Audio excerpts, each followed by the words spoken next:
The Emperor Antoninus Pius, who ruled from AD 138 to 161, is an intriguing figure, not because of what we know, but because of what we don't know. Sources do not speak of any wars or scandals or dramatic execution, but they do speak of loyalty, family, and the careful, almost decentralized management of the Pax Romana. However, his reign did produce a great number of coins. And what I'd like to do in this episode is show you how we can understand a reign through the evidence of coinage.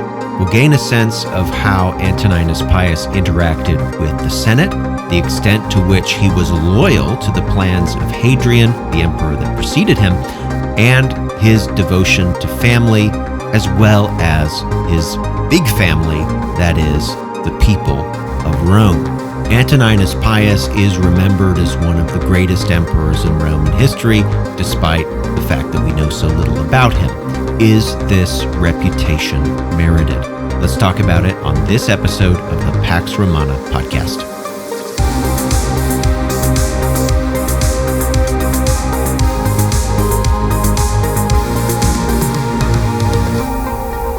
Episode 47, The Reign of Antoninus Pius. Way back on episode 40, and it seems like ages ago, we left off with the strange demise of the Emperor Hadrian, who died in the year 138 AD. Succeeding Hadrian was the man who would come to be known as Antoninus Pius. This is what Hadrian said about him. Quote, "I have found one who is noble, mild, tractable, prudent, neither young enough to do anything reckless, nor old enough to neglect aught. One brought up according to the laws, who has held possession of authority according to his country's traditions, so that he is not ignorant of any matters pertaining to his office, but can handle them all effectively." And those comments are recorded in Cassius Dio's Roman history. And we don't know if Cassius Dio was making those comments up, but at least the essence of the speech seems to be based on fact. Now, we don't know a lot about Antoninus Pius, I should say that at the get-go. And in fact, most of the arguments about what Antoninus Pius must have been like are from silence. In other words, we don't have evidence of bad behavior. We don't have evidence of any major wars or civil unrest. We don't see anything in the sources about scandals or corruption. There were no prominent executions of senators. Now, that's not because none of these things existed. It's because the record of Antoninus Pius's reign is just so thin. And I don't want to repeat those sorts of arguments. Historians tend to avoid arguments from silence, or at least we usually try to. And instead, I'd like to focus on what we can actually know about Antoninus Pius. He was old when he took office. In his early 50s, he was experienced, just like Hadrian says. He had served as consul in the year AD 120, and then he served as governor in northern Italy. Finally, near the end of Hadrian's life, he was made governor of the province of Asia, that is, Western Asia Minor. We don't really know how well Antoninus Pius distinguished himself in these offices. We just know that he held them. We also know very little about his personal life. He was a married man, married to a woman who we now call Faustina the Elder, and he married her at about the normal age that most Roman men got married, that is, in his late 20s or early 30s. She would have, of course, been much younger than that. That was also typical. We don't know much about Faustina's character either, only that some sources claim that she was a loyal and faithful wife, while others hint at affairs. And again, these sources are so questionable that we just can't really know. The chief among these sources, by the way, is something called the Augustan History, which provides the only biography of Antoninus Pius. It's written several hundred years later. It's riddled with known exaggerations and just outright lies, and so historians tend to mistrust quite a bit about what it says about Antoninus Pius. I will say that there are some parts of the Augustan history that do seem reliable. They mostly have to do with other emperors and not Antoninus Pius. Even the biography in the Augustan history doesn't really say much about her other than that she bore him 2 sons and 2 daughters, and that when she died unexpectedly in AD 141, which would have been just a few years into his reign, he was utterly heartbroken over her death. And she was honored quite excessively. She already had the title Augusta, Empress, but then the Senate voted to award her deification. She was given games, even a temple, priestesses, statues of silver and gold. Antoninus Pius had statues of her erected in the various amphitheaters and many other public places. And one of the more unique ways of remembering his wife was that Antoninus Pius founded an order for impoverished girls, perhaps orphan girls, and he named this order after her. You probably don't offer these sorts of honors to a woman who had betrayed you. So I tend to think that she was probably a loyal and dutiful wife. Now, had she lived longer, who knows what she would have done, but I think it's safe to say that she was probably a faithful wife. Antoninus Pius really did care about her, and that these various memorials represent genuine affection. And Antoninus Pius, the name Pius, is in reference to fulfilling duties. It's where we get the term piety. That is, this was a man who remembered this woman by never remarrying. Of course, he had mistresses throughout his life, which would have been excused under Roman culture. It's just the way that it was. But the fact that he never remarried was seen by many contemporaries as a sign of respect to his late wife, Faustina. Now, the other person, by the way, that Antoninus Pius was being loyal to in not remarrying was Hadrian. As you'll recall, perhaps from episode 40, Hadrian put in place a kind of micromanaged succession plan where Antoninus Pius would be Hadrian's son, and then Antoninus Pius would then in turn adopt 2 men, Hadrian's adoptive grandsons. These are the men that would come to be known as Marcus Aurelius and Lucius Verus. And if Antoninus Pius were to marry an eligible elite woman and have children with her, this would, of course, put those sons into a position of conflict with those that had been appointed by Hadrian. So Antoninus Pius refusing to marry was also a sign of faithfulness to Hadrian. So you can see that based on what we know about Antoninus Pius, which isn't much, but all speaks well of him, plus the fact that we don't have any real evidence of bad behavior, has allowed most historians to say, with at least a little bit of confidence, that Antoninus Pius must have been a pretty good emperor. I mean, another piece of evidence we have is that the orator Aelius Aristides wrote an oration to Rome during the reign of Antoninus Pius, and this oration just praises the city of Rome as a beacon of civilization and peace and economic prosperity. And of course, it's over the top. It's a speech that exaggerates quite a lot. At the same time, it would be hard to deliver such a speech and have things at least not be somewhat well in the Roman Empire. So this too is taken as a sign that Antoninus Pius's reign must have been a pretty good one. Finally, then, there's the longevity of the reign. Antoninus Pius took over in July of AD 138 in his early 50s, and he survived through the beginning of March AD 161, dying in his mid-70s. A reign of just shy of 23 years, one of the longest reigns in the Pax Romana up to this point. And again, it's superficial, but this too is evidence that he must have enjoyed support among elites, provincial governors, and perhaps the broader population.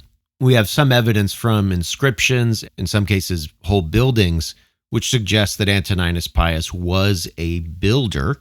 Probably the most famous construction project with Antoninus Pius's name on it is the Antonine Wall, which is to the north of Hadrian's Wall up in southern Scotland.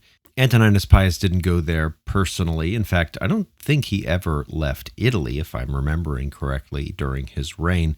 But his subordinates built a wall in his name. It wasn't nearly as majestic as Hadrian's Wall, nor was it as long. Hadrian's Wall was over 70 miles. The Antonine Wall was just shy of 40.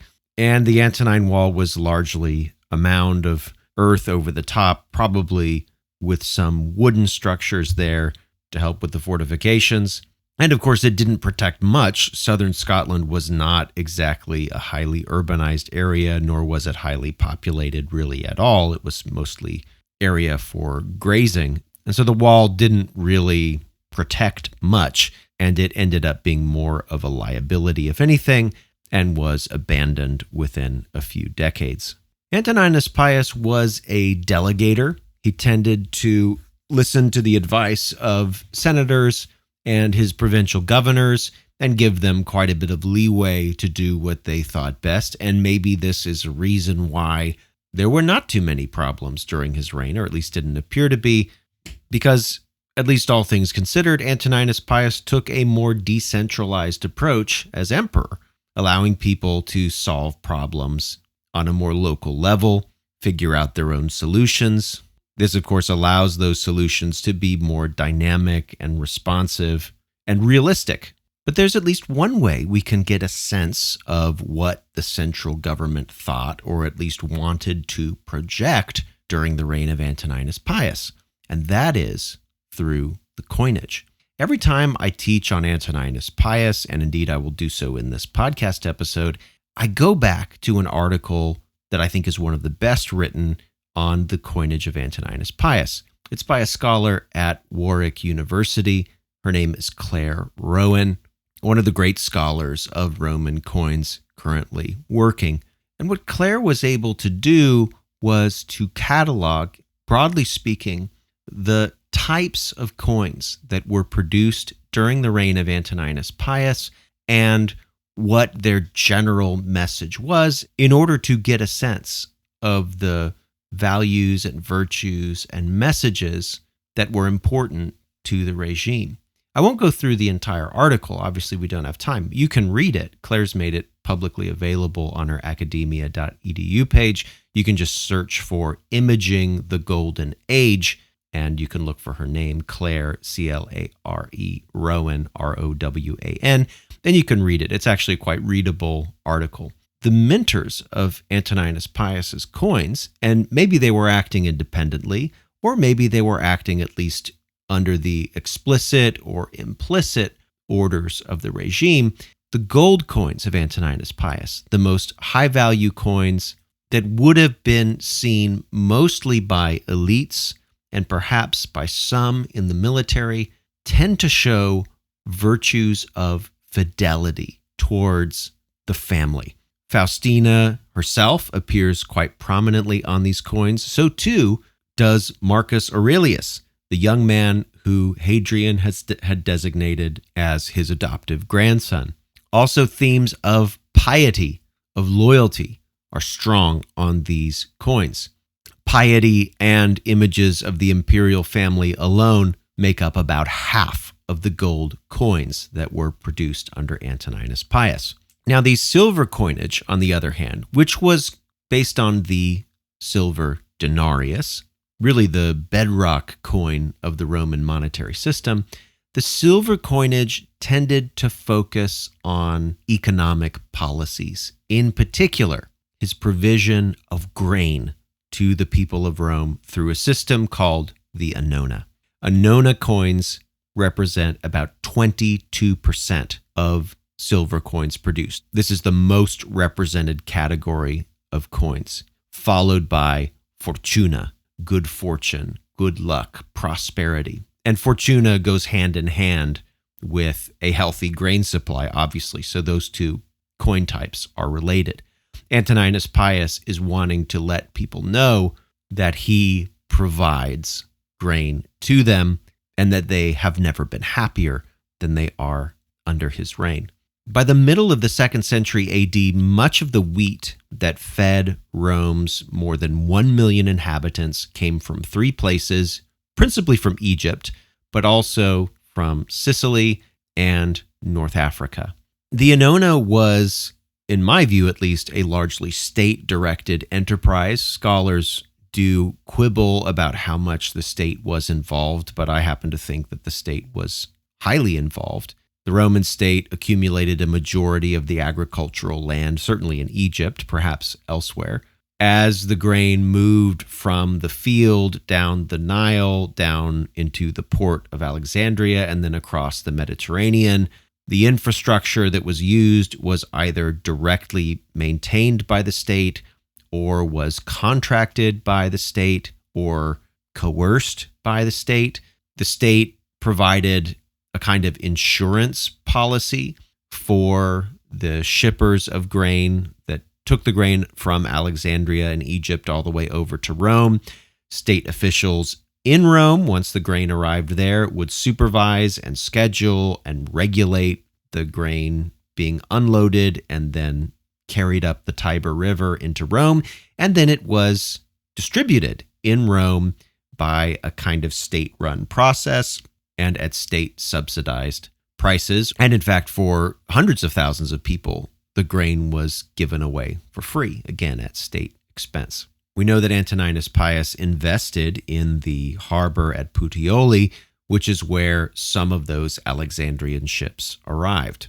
He also, on the other end of the grain supply, over in Egypt, restored that famous lighthouse at Alexandria, the Pharos, one of the 7 wonders of the ancient world. That lighthouse had been built almost 500 years earlier and was nearly 300 to 350 feet tall. Unfortunately, it suffered often from earthquakes, and it's just hard to build a building that tall in the ancient world and have it stand for hundreds and hundreds of years. So Antoninus' silver coins largely featured those sorts of themes.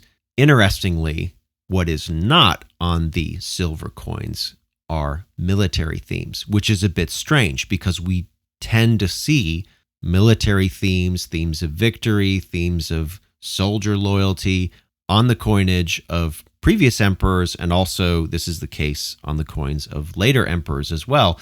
But there's almost no military symbolism on the silver coins of Antoninus Pius, let alone on the gold coins.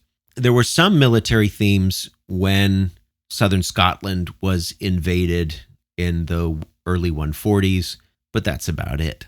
The overwhelming focus was on the Annona.